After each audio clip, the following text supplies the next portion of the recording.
Baik, sekarang ni kita akan masuk kepada 1.4.2 iaitu solving definite integrals. So kita pergi kepada soalan nombor 2 dahulu. Baik, soalan nombor 2 dia bagi tahu evaluate from negative 1 to 3. Function dia adalah x cube plus 1 dx. So kalau evaluate meaning that kita kena dapat nombor. Jawapan dia mesti nombor ataupun value. Okay, benda yang sama lah tu. So integrate, baik kita straight away integrate. So ini akan jadi x to the power 4 over 4 plus x from negative 1 to 3. So kita akan terus substitute. So kita akan substitute 3 dulu. Tambah 3 tolak dengan negatif 1 kuasa 4 per 4 tolak 1.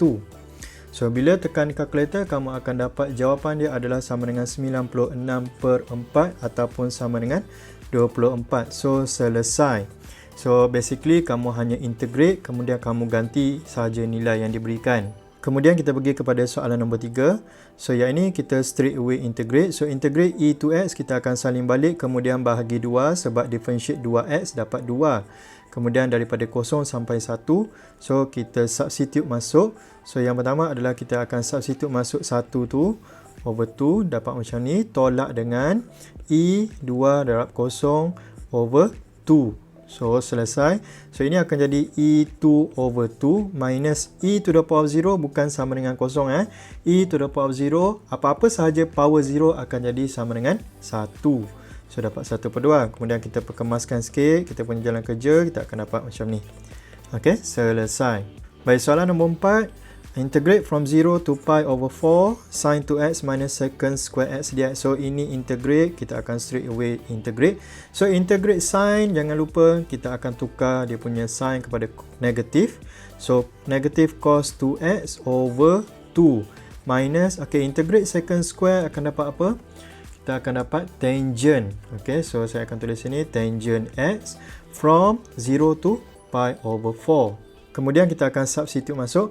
So ini adalah negative cos 2 times pi over 4 over 2 minus tangent pi over 4. Selesai untuk bahagian pi over 4. Kemudian kita akan tolak dengan yang substitute kosong. So negative cos 2 times 0 over 2 minus tangent 0.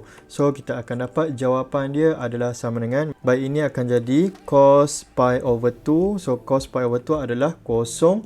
So sini adalah kosong. Tolak ini tangent pi over 4 adalah sama dengan 1. So kosong tolak 1 minus, okay, ini akan dapat, kamu tekan kalkulator, dia akan jadi negatif 1 per 2 tolak dengan kosong. So ini kamu akan dapat jawapan dia adalah sama dengan negatif 1 per 2. Selesai. Baik, untuk soalan nombor 5, dia bagi piecewise function. So bagi piecewise, kalau kamu dah faham cara saya ajar, saya suka buat real number line macam ni. So untuk x greater than 0, function dia adalah ex. Untuk x less than or equal to 0, function dia adalah 3x square plus 1. So bagi soalan A, integrate from negative 2 to 0 fx dx. Baik, function apa yang kita nak pakai sekarang? Okay, daripada 0 sampai negatif 2. 0 sampai negatif 2, kawasan dekat sini, meaning that kita akan memakai function 3x square plus 1 dx. So kita integrate.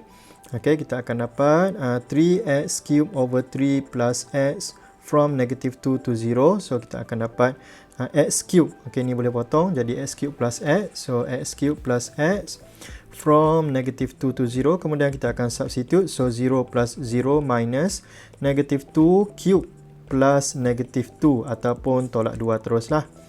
Okay, so kita akan dapat kosong. Ini tolak. Ini akan jadi negative 8 tolak 2. So kita akan dapat sama dengan 10.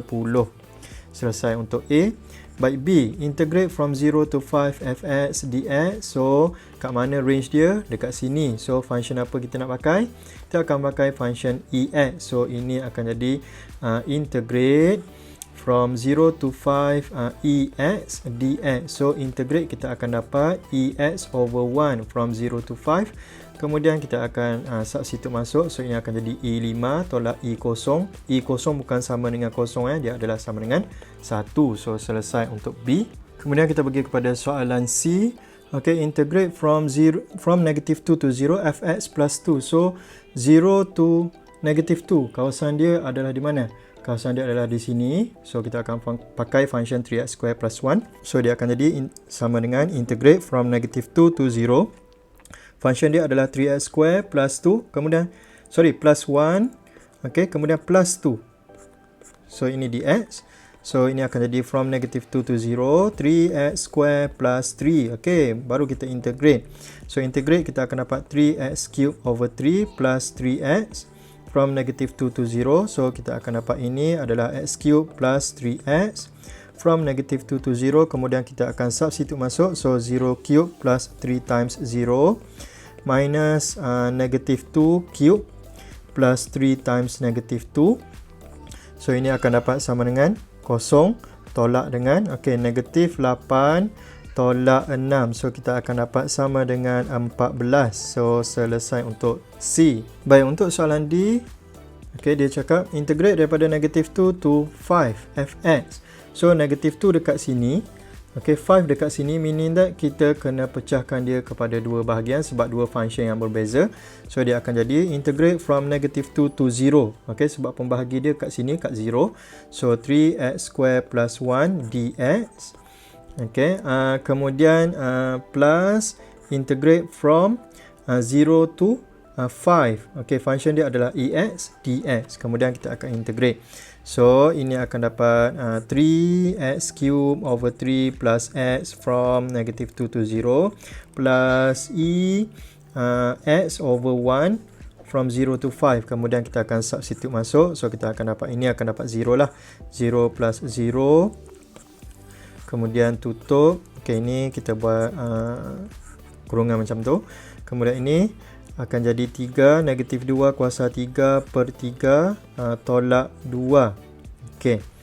Selesai yang ini plus ini akan jadi I5 tolak I0. So kita akan dapat negatif 24 per 3 tolak 2. Yang ini selesai. Ini tambah 2. Selesai situ.